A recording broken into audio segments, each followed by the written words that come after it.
One of my most recent clients, they loved their boarders. They knew their horses' quirks, worried with them during colics, and celebrated every tiny win. And for years, they quietly funded their horses with their own burnout. They just didn't see it that way at the time. They thought they were being kind. And this was the story of how that changed and what you can do if you're in the same spot. If you've ever said, I love my boarders, I can't be stricter with them. They're good people. I feel bad charging more or enforcing rules. While also thinking, I don't know how much longer I can keep this up. Then this video is for you.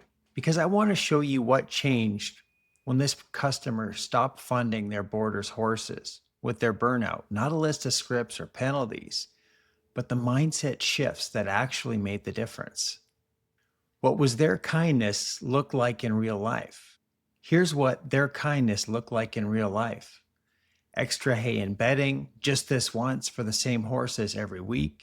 No late fees, just private stress when payments dribbled in.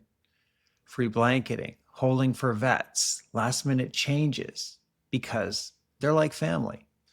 On Instagram, it looked like a friendly full barn. On the inside, it felt like always tired, always behind, quietly resentful at the smallest asks. And this customer thought, if I love my boarders, I should absorb as much as I can.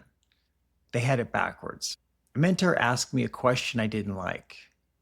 If you burn out and have to shut this down, what happens to the horses you're trying to protect? And he said, well, they'd have to find another barn. And I said, so right now your kindness is actually putting them at risk later because you're building a barn that can't keep you in it. And that hit him. He realized he was operating from this quiet belief. Saying yes to everything now is safer than saying no to anything. And it was wrong. He didn't start by slapping fees on everything or sending angry emails. He started with 3 internal decisions that I helped guide him. Loving my boarders includes protecting the barn. And he decided if this place can't afford to exist, it can't take care of them long term. So he started asking a different question of every favor. If I say yes to this for everyone every month, can the barn survive? If the answer was no, love looked like changing the deal, not absorbing more. His time and energy count as care too. He had always counted hay, bedding, shavings. He had never counted the extra 30 minutes he stayed late because someone was habitually late, the free holding for every appointment, the hours he spent worrying and fixing things no one saw. He decided if I'm too drained to think clearly, I'm a risk factor, not a safety factor. That meant his sleep, his body, and his headspace had to matter in the business model. Some people leaving is part of protecting the rest. This was the hardest one. He had to accept not every current boarder was supposed to be part of the healthy barn version of his business. The ones who only worked when he overgave would likely move on. That wasn't betrayal. That was sorting.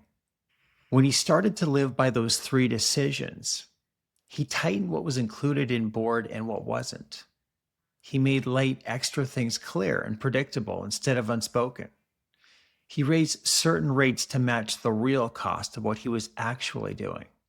And here's what actually happened. A few people left.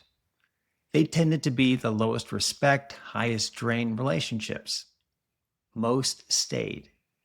Some even said, I've wondered how you're doing this so cheap. His days were still busy, but his resentment dropped. And his ability to show up for the horses and people he kept went up.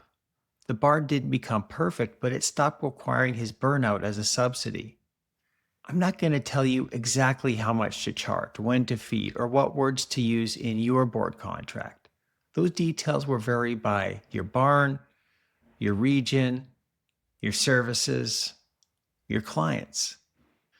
What I want you to take away is this: your business model only works when you quietly suffer. It doesn't work. If your love for your boarders requires you to disappear, it's not love, it's fear. The most loving thing you could do for your boarders and their horses is to build a barn that can stay open with an owner who's still healthy enough to care. And that might mean changing what board includes, changing how you would handle this just this once, or changing what your borders are over time. Those are your shows. Those are your hows. But the what and the why are simple. Stop finding other people's horses with your burnout. Start designing a barn that can love them and you at the same time.